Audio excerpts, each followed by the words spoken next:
Dominique, on est ici pour parler du circuit d'œuvres d'art publiques qui a été lancé sur un site Internet, bien sûr, avec Tourisme Île d'Orléans. Comment c'est venu cette idée de répertorier ces œuvres d'art public? C'était un souhait qu'on avait à la MRC depuis bon nombre d'années de documenter les œuvres d'art public, documenter, inventorier, avoir une idée du nombre d'œuvres d'art publiques qu'on avait sur le territoire. Parce que, bon, on sait que l'île d'Orléans a est un peu une muse pour plusieurs artistes, inspire plusieurs artistes qui viennent de tous univers artistiques.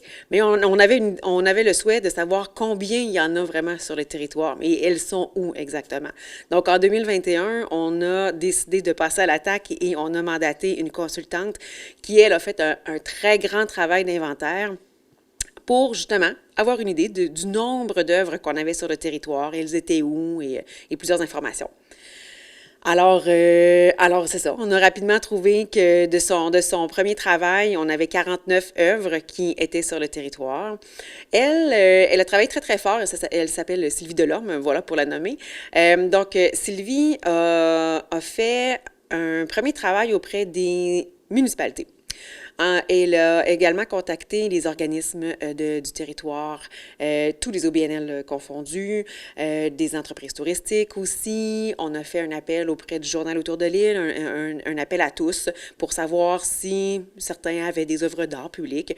Mais il fallait quand même rester dans la définition d'art public que la MRC avait statuée, qui est la même que le gouvernement du Québec, là.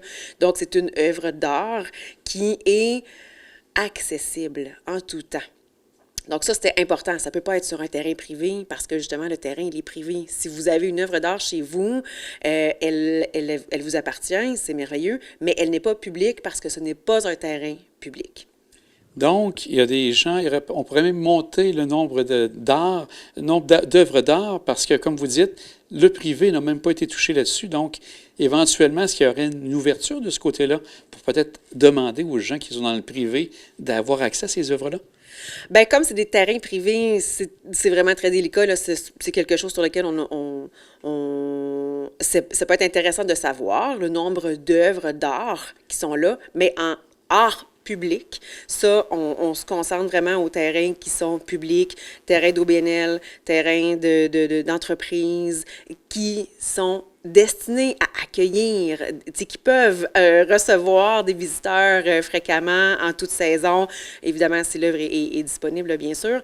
Donc, honnêtement, à moyen terme, on va se concentrer sur les œuvres qui sont destinées. Et d'ailleurs, le site web qu'on a lancé, les œuvres qui sont là-dessus, c'est seulement les œuvres qui sont accessibles en tout temps, celles qui sont vraiment à l'extérieur. Parce que, en faisant l'inventaire en 2021, on a quand même documenté des œuvres d'art qui appartiennent aux municipalités et qui sont dans des bâtiments publics, mais qui, pour diverses raisons, heures d'ouverture, etc., on n'a pas accès en tout temps à ces œuvres-là. Donc, à l'heure où on se parle, aujourd'hui, on a 57 œuvres qui sont dans l'inventaire d'œuvres d'art publiques, mais 50 sur le site Internet parce qu'elles sont à l'extérieur. Et donc, les visiteurs, les citoyens, tout le monde va pouvoir avoir l'information sur ces œuvres-là. Donc, vous avez été sûrement surprise de voir qu'il y en avait autant. Vous pensez en avoir peut-être combien au tout début quand vous avez commencé à faire cette première expertise? Personnellement, je m'attendais peut-être à une quinzaine, vingtaine. En fait, j'étais très curieuse de savoir qu'est-ce qu'on allait avoir comme chiffre avec ça, mais je laissais place à la surprise. Je me doutais qu'on allait avoir quand même une belle quantité, mais je ne savais pas qu'on allait arriver aujourd'hui à 57. Ça, c'était une agréable surprise. Et les œuvres qui sont accessibles, est-ce que durant l'hiver, certaines de ces œuvres vont être remisées par les propriétaires? Exactement. Il y a beaucoup d'œuvres même qui sont remisées l'hiver parce qu'elles sont en bordure de rue ou sinon elles sont un peu fragiles. Donc pour la glace, le déneigement des rues, je pense entre autres au Sentier Bleu qui est à Saint-François, qui bordent vraiment la route, le chemin royal. Ces œuvres-là sont remisées. Il y en a beaucoup du côté de Sainte-Pétronille aussi qui sont trop proches de la rue. Donc, les déneigeuses, la glace, l'hiver, le sel aussi qu'on met dans les rues, dans les rues, ça pourrait venir, voyons, c'est quoi le mot? Détérioré, en fait. Exactement, c'est ça. Donc, elles sont donc accessibles en 3 saisons. Et maintenant, si on regarde le site en tant que tel, quelque chose qui a été travaillé par la suite, ça s'était fait dans les derniers mois, le site en question? Ah, honnêtement, ça fait au-dessus d'un an qu'on est là-dessus. Mais bon, il y avait d'autres urgences, d'autres choses aussi au travers de tout ça. Mais il y avait aussi beaucoup de petites informations qu'on devait valider auprès des artistes. Et tous ces petits détails-là, ben, viennent allonger le calendrier. On ne se cachera pas, quand on lance ce genre d'initiative-là, on veut que les informations soient absolument exactes. Alors oui, des petites vérifications de dernière minute, des nouvelles photos aussi. On avait, bon, comme je disais tout à l'heure, depuis 2021, on a 8 nouvelles œuvres qui ont été ajoutées à l'inventaire. Donc, c'est des nouvelles œuvres qu'on doit photographier, qu'on doit avoir les informations des artistes, parce que quand on navigue sur le site Internet, il y a bien sûr le titre de l'œuvre, sa description, qui est fournie par l'artiste. Et il y a beaucoup d'informations techniques, les matériaux, les dimensions, les techniques artistiques qui ont été utilisées, le mode d'acquisition aussi, ça fait partie des choses qui sont, est-ce que c'est une commande, est-ce que c'est une acquisition, est-ce que c'est une œuvre du 1%? Parce qu'on en a des œuvres du 1%, là, mais pas beaucoup sur le territoire, mais on en a quand même. C'est intéressant de savoir comment cette œuvre-là a concours d'art public de Sainte-Pétronille, par exemple. Donc, c'est intéressant aussi de savoir comment cette œuvre-là est apparue sur notre territoire, sur ce terrain-là. Et bien sûr, des informations sur l'artiste, sa biographie. Il y a des artistes qui ont fait d'autres œuvres sur notre territoire, donc elles ont d'autres liens. Il y a d'autres fiches qui sont liées ensemble sur la fiche de l'œuvre. Donc, beaucoup d'informations comme ça qui sont disponibles pour le public.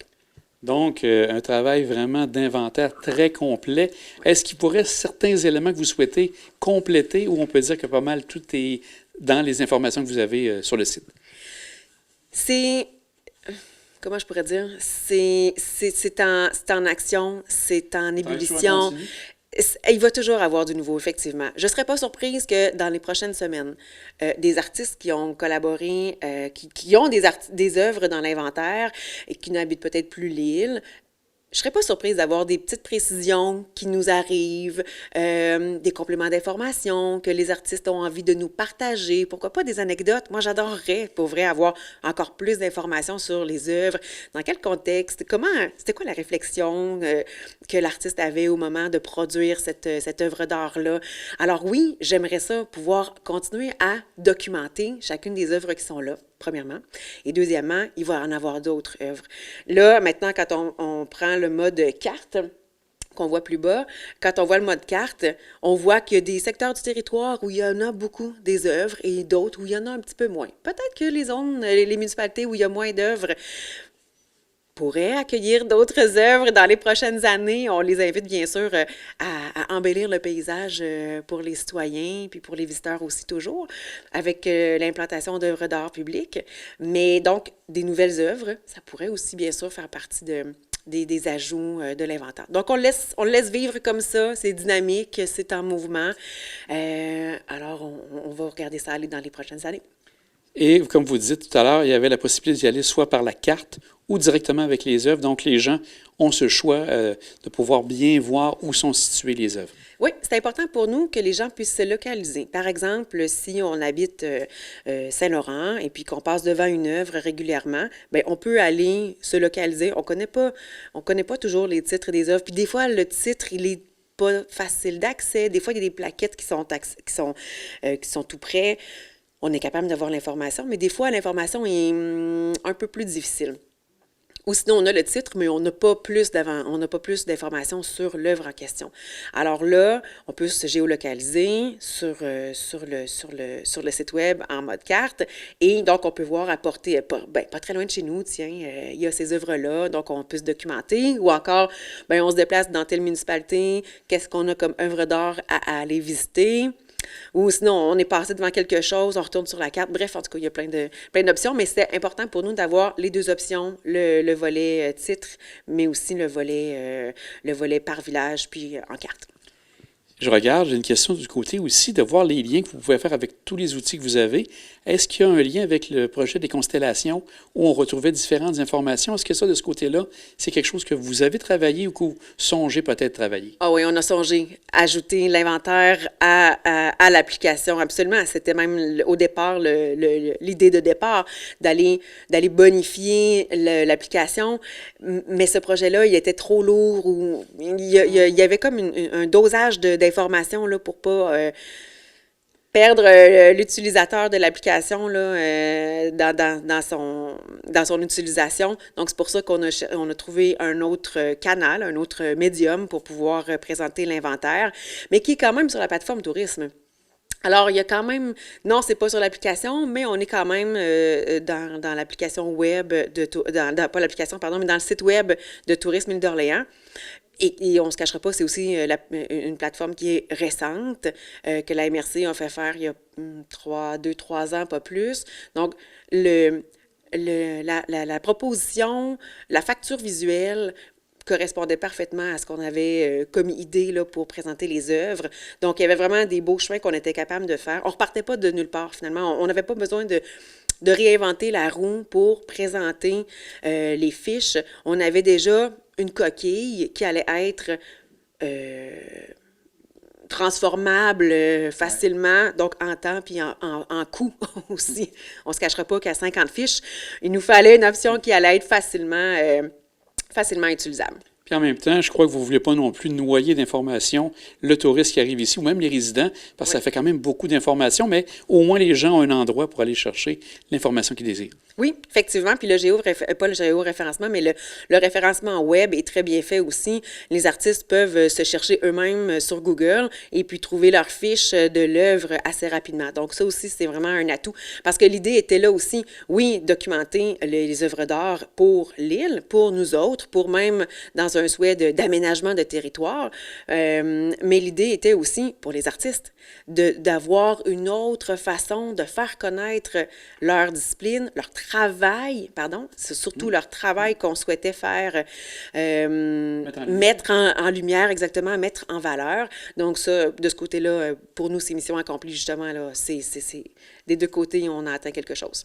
Et les artistes en question sont contents du résultat? Oui, oh oui. On a reçu beaucoup de commentaires très positifs. Les gens sont heureux de voir cette initiative-là qu'on a eue à la MRC, de mettre en lumière, de documenter, de mettre en lumière. Puis ça peut inspirer, soit ça peut inspirer nos municipalités, ça peut inspirer d'autres organismes aussi à acquérir d'autres œuvres sur leur terrain, mais aussi ça peut inspirer d'autres MRC. Dominique, on va suivre avec intérêt ce qui va se passer pour la suite. Un grand merci. Je sais pas, vous avez des éléments à rajouter de ce côté-là? Je veux absolument signifier que ce projet-là, il a été réalisé grâce à l'entente de développement culturel entre la MRC de l'Île d'Orléans et le ministère de la Culture, grâce à qui, justement, on a eu le financement pour arriver à cet outil magnifique. Parce que sinon, ça aurait été difficile parce que c'est quand même, comme vous dites, 50 fiches, ça fait quand même quelque chose de costaud. Oui. Vous aviez besoin d'aide pour réaliser le projet. Oui, absolument. Et c'est mission accomplie. Un grand merci qu'on va regarder et aller consulter ce document important pour le tourisme à l'Île d'Orléans. De belles surprises et les photos sont magnifiques. Les photos de Colin Rousseau sont magnifiques.